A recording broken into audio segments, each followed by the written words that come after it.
Kemudian ada apanya? Ada teori dari Nabi Muhammad SAW yang perlu untuk kita lakukan. Apa itu? Birru abaakum tabarrukum abnaukum. Berbaktilah kalian kepada kedua orang tua kamu, kepada kedua orang tua kalian, niscaya anak-anak kalian pun itu akan berbakti kepada kalian. Waalaikumsalam warahmatullahi wabarakatuh. Assalamualaikum warahmatullahi wabarakatuh. Waalaikumsalam warahmatullahi wabarakatuh. A'udzu billahi minasyaitonir rajim. Bismillahirrahmanirrahim. Alhamdulillahillazi faddalana ala katsirin min ibadihil mu'minin. Allahumma sholli ala nabiyil hashimi Muhammadin wa ala alihi wa sallim taslima. Ila hadrati sultanil awliya wa qudwatil asfiya qutbir rabbani wal gausis samadani Sayyid Maulana Syekh Muhyiddin Muhammad Abdul Ghaus Saifullahil Maslul Al-Qutub radhiyallahu an wa qaddasa sirah al-Fatih. A'udzu billahi minasyaitonir rajim. Bismillahirrahmanirrahim. Alhamdulillahi rabbil alamin arrahmanir rahim maliki yaumiddin. Iyyaka na'budu wa iyyaka nasta'in ihdinas siratal mustaqim. Shiratal ladzina an'amta 'alaihim ghairil maghdubi 'alaihim waladdallin. Yang saya hormati pengelola acara Bunda Haya, Profesor Priyatno, Dr. Sari,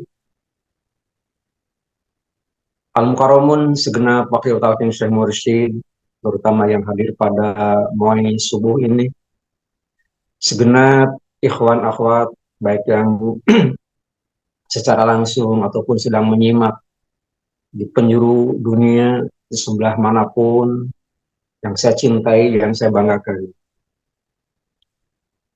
Kita baru memasuki minggu pertama di bulan Rabiul Tsani.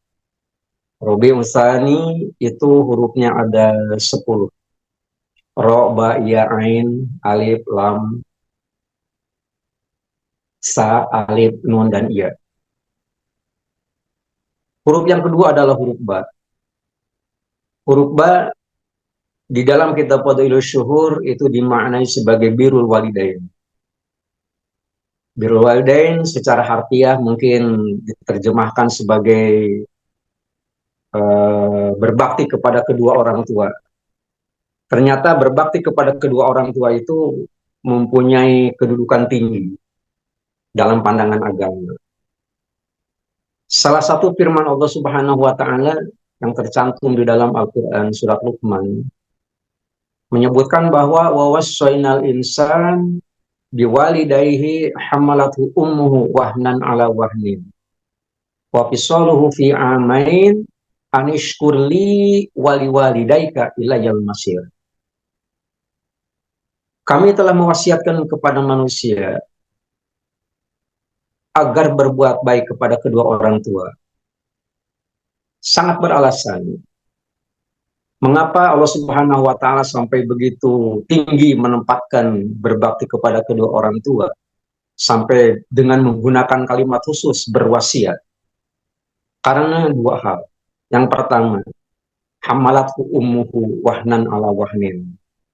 Seorang ibu mengandung sangat berat, memayahkan fisiknya.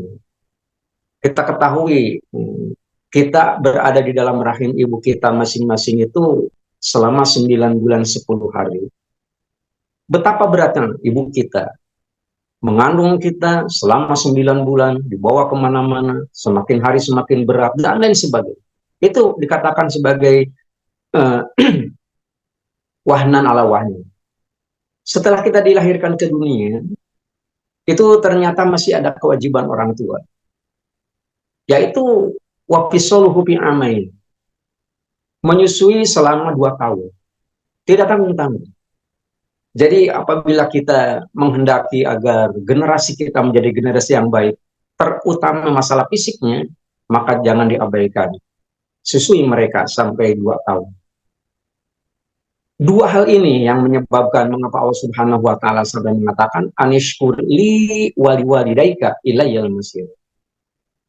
Jadi Allah menyampaikan dua alasan ini dan dengan menggunakan istilah berwasiat kepada kita semua, kepada manusia, itu agar bersyukur kepada Allah Subhanahu wa taala.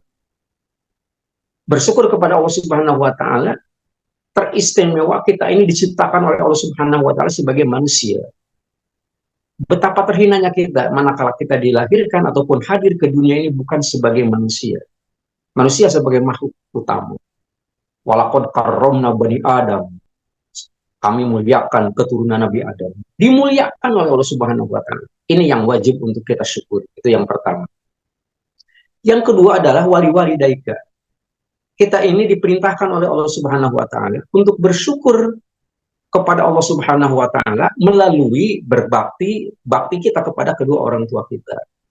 Anishkurli wali walidai. Kalimat wali walidai menyiratkan arti bahwa berbakti kepada kedua orang tua ini posisinya satu derajat di bawah setelah kita mengabdi kepada Allah Subhanahu wa taala. Betapa tingginya kita apabila berbuat demikian. Sehingga tidak heran manakala apapun yang kita lakukan itu kita perlu untuk menyadari bahwa derajat kita itu banyak bergantung kepada kedua orang tua.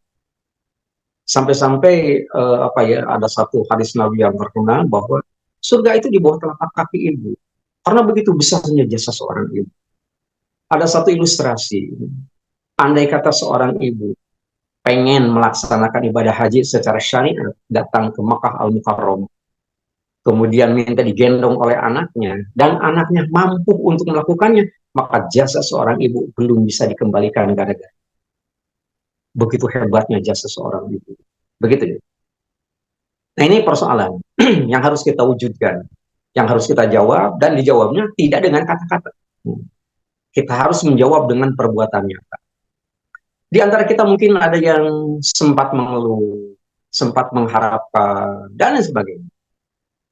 Harapan kita adalah bagaimana agar anak-anak kita pun berbakti kepada kedua orang tua. Kemudian keluhan-keluhan juga banyak yang muncul. Mengapa anak saya menjadi begini, menjadi nakal, macam-macam banyak sekali. Sebenarnya yang harus kita pedobani adalah selain perintah Allah Subhanahu wa taala agar kita bersyukur kepada Allah, dijadikan manusia dan diwajibkan untuk berbakti kepada kedua orang tua kita. Kemudian ada teori dari Nabi Muhammad SAW yang perlu untuk kita lakukan. Apa itu? Birru aba'akum tabarrukum abna'ukum. Berbaktilah kalian kepada kedua orang tua kamu, kepada kedua orang tua kalian, niscaya anak-anak kalian pun itu akan berbakti kepada kalian. Dalam satu istilah di komputer ada yang namanya GIGO, garbage in, garbage out. Artinya apabila sampah yang kita masukkan, maka keluarnya pun akan menjadi sampah. Begitu. Jadi output itu banyak bergantung kepada inputnya. Jangan sekali-kali kita sangat mengharapkan anak berbakti kepada kita sebagai orang tua. Kalau kita sendiri tidak berbakti kepada kedua orang tua kita masing-masing. Jadi ada semacam ada semacam parameter gitu. Parameter itu kan sangat sederhana itu. Artinya apabila kita ingin sesuatu itu menjadi baik dulu diri kita sendiri. Begitu. Itu kan peribahasa mengatakan man zara'a hasada. Siapa yang menanam itu pasti akan memetik hasilnya. Kira-kira semacam begitu. Nah, apabila ternyata memang yang kita tanam adalah merupakan satu kebaikan, maka otomatis gitu ya, maka panen pun akan berbentuk kebaikan. Gitu ya. Kalau dalam dunia pertanian, apabila yang kita tanam adalah bibit unggul, maka hasilnya pun unggul. Tapi kalau yang kita tanam ternyata bukan bibit unggul, maka jangan diharapkan hasilnya pun akan menjadi unggul. Nah ini adalah bagian kecil daripada makna daripada huruf ba dimaknai sebagai birrul walidain. Kemudian berikutnya adalah ternyata berbakti kepada kedua orang tua itu merupakan satu kesempatan bagi kita semua. kesempatan bagi kita semua. Rasulullah SAW sampai menggambarkan eh, kebahagiaan akhirat itu sendiri kan merupakan kebahagiaan yang dinantikan oleh setiap orang. Salah satu kunci kebahagiaan akhirat adalah manakala kita memiliki kuncinya. Hmm. Apabila kebahagiaan akhirat itu ada di satu tempat, sebut saja semacam surga Jannatul Na'im, surga Firdaus, Jannatul Ma'wa dan sebagainya. Itu ada kuncinya. Dan kuncinya itu karena pintunya itu banyak, maka kuncinya juga banyak. Tetapi kunci ataupun pintu yang paling tengah itulah berbakti kepada kedua orang itu. Berbahagia. Kesempatan baik ini perlu untuk kita manfaatkan. Teristimewa kepada yang masih memiliki kedua orang tua secara fisik gitu. Apapun yang menurut perasaan kita kadang-kadang, maaf buat tanda kutip, menjengkelkan, membuat kita kesal, itu hal yang biasa yang begitu.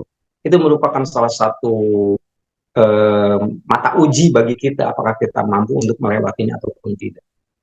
Nah, jadi berbakti kepada kedua orang tua itu sendiri pada dasarnya kita ini kan mana mungkin kita akan bisa hadir ke dunia tanpa kedua orang tua.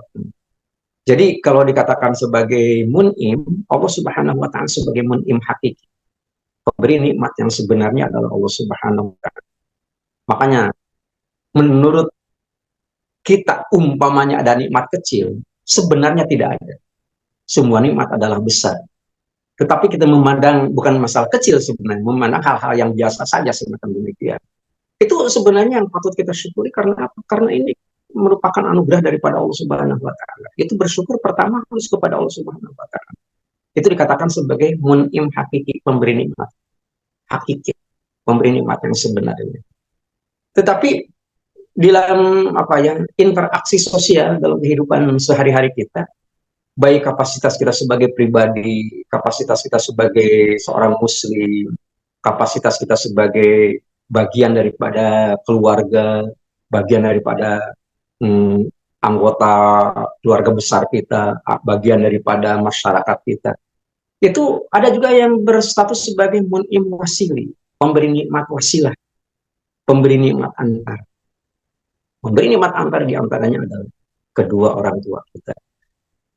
Kesimpulannya dalam artian begini, mana mungkin kita akan bisa hadir ke dunia manakala tanpa dilandasi karena keberhasilan orang tua kita itu sendiri. Jangan dilupakan. Kalau seseorang itu pada saat menempati kehidupan di dunia ternyata dianugerahi oleh Allah Subhanahu wa taala sesuatu yang ia harapkan, sesuatu yang sesuai dengan harapannya. Dia berhasil dari belajar, dia hasil dari usaha dan sebagainya. Itu jangan sampai melupakan daripada menimasi. Dalam artian jangan melupakan kedua orang tua kita. Memangnya kenapa?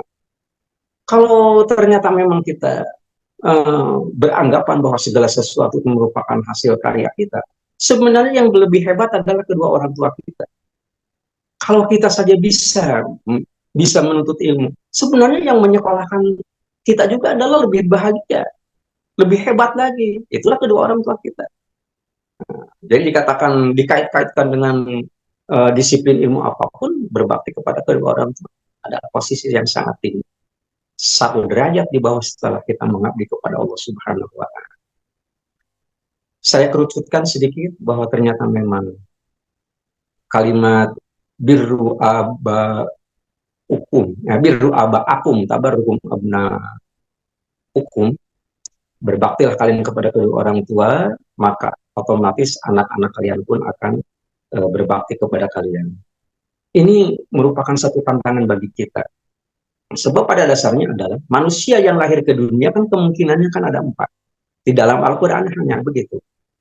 Yang pertama At-Taghabun ayat yang ke-14. Ya ayyuhalladzina amanu inna min azwajikum wa auladikum aduwwalakum. Jadi kemungkinan pertama anak yang lahir ke dunia itu sendiri adalah ada yang menjadi aduwwalakum, menjadi musuh bagi kita. Nabi Nuh usia 950 tahun, punya anak namanya Kan'an. Ternyata meskipun anak seorang Nabi dan Rasul itu menjadi musuh daripada orang tuanya. Begitu. Apabila ternyata itu yang kita dapati dalam kehidupan, apa yang harus kita lakukan? Fahzaruhum. jangan ragu-ragu. Fahzaruhum, buang anak semacam begitu. Nah, tentu dibuangnya adalah ke tempat-tempat yang kira-kira bisa menjadikan yang bersangkutan menjadi baik. Buang ke lembaga pendidikan yang akan mengarahkan jiwa raganya menjadi makhluk yang berbakti. Itu yang pertama. Yang kedua, eh, seorang anak lahir ke dunia itu eh, memiliki kesempatan apa peluang yang jelek juga gitu ya. At-Taghabun ayat yang ke-15. Tadi ayat yang ke-14. Ayat yang ke-15 mengatakan eh, apa namanya? Inna min azwajikum eh, yang pertama ayat 14 ya ayyuhalladzina amanu inna min azwajikum auladikum adu ahzaru. Yang kedua adalah yang kedua ini dikatakan sebagai anak keturunan itu menjadi fitnah, menjadi cobaan. Banyak orang begitu berwibawa di tengah-tengah masyarakat karena ilmunya, karena hartanya, karena kemampuan dalam bidang yang lain. Tapi terkadang dirusak nama baiknya itu sendiri oleh anaknya sendiri. Nah, ini dikatakan sebagai fitnah. Nah, kan fitnah semacam begitu diharapkan tidak terjadi manakala kita tidak setengah didik kepada anak. Itu yang kedua. Yang ketiga ada lagi anak yang lahir ke dunia ini menjadi penghalang. Penghalang untuk berzikir kepada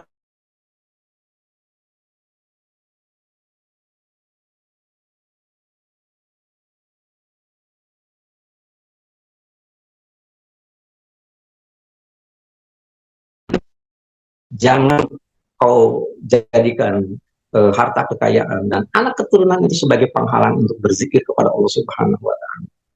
Dan jangan gara-gara umpamanya kita ngurus anak sampai kita lupa untuk berzikir kepada Allah, itu adalah merupakan salah satu hal. Yang kita harapkan anak itu bisa berbakti kepada kita semua, kemudian karena sudah melihat kita berbakti kepada kedua orang tua, dicantumkan di dalam Al-Quran surat Al-Furqan ayat yang ke-74 yang sering kita jadikan sebagai doa. Rabbana hablana min azwajina wa dzurriyyatina qurrata a'yun waj'alna lil muttaqina imama. Kita sangat mengharapkan anak keturunan kita menjadi cindur mata belahan hati. Ucapannya menjadi contoh keluarganya, sementara tingkah lakunya menjadi cermin bagi kehidupan masyarakat sekitar. Demikian, mudah-mudahan bermanfaat. Dan mengambil doa paten dari yang mulia pengarsa abad. Allah berkahi semuanya. Allah berkahi segalanya. Allah berkahi selamanya. Dengan Qur'an Agung yang mulia pengarsa abad. Al-Fatihah. A'udzubillahi minasyaitonirrajim. Bismillahirrahmanirrahim. Alhamdulillahirabbil alamin arrahmanir rahim maliki yaumiddin. Iyyaka na'budu wa iyyaka nasta'in ihdinas siratal mustaqim. Shiratal ladzina an'amta 'alaihim ghairil maghdubi 'alaihim waladdallin. Sekian kurang lebihnya mohon maaf. Assalamualaikum warahmatullahi wabarakatuh.